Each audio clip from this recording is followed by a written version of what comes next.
I'm a man of simple needs. My interest has been primarily in my art, and as long as I made enough to get by, I was satisfied.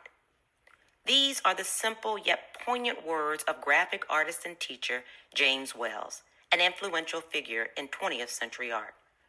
True to his words offered to the Washington Post in February 1977, Wells focused his 60-year art career on expressing himself freely and teaching others more than striving for popularity or commercial success.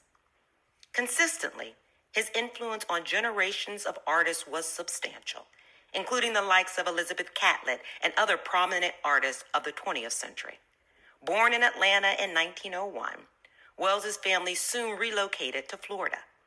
As a young teen, Wells won top prizes in painting and woodworking at the Florida State Fair before attending Lincoln University and subsequently transferring to Columbia University.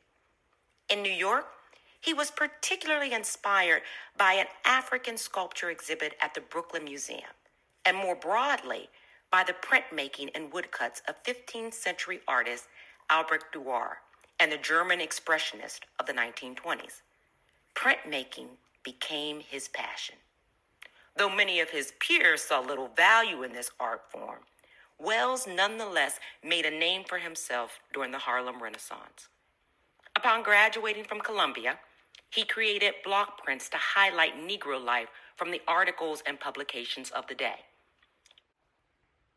In 1929, he was hired by Howard University to teach crafts, ceramics, sculpture, and clay modeling, along with metal and block printing.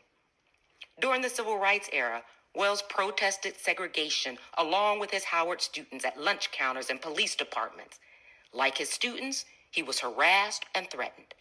These experiences further impacted his art as he incorporated more social and religious themes.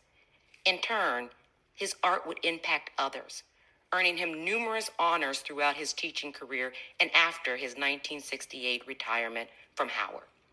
Among them were major exhibitions and retrospectives at the Brooklyn Museum, the Philadelphia Museum, the Smithsonian, Howard University, and Fisk University, along with a 1980 presidential citation for lifelong contribution to American art from President Jimmy Carter.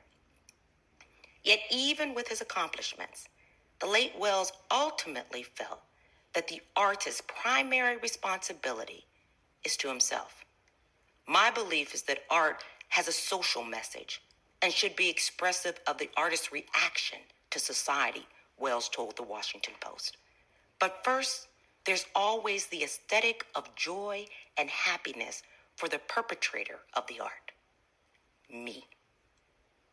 Buy-A-Bits are produced in part by the generous support of our Patreon members, with a special shout out to Zadik and Voltaire.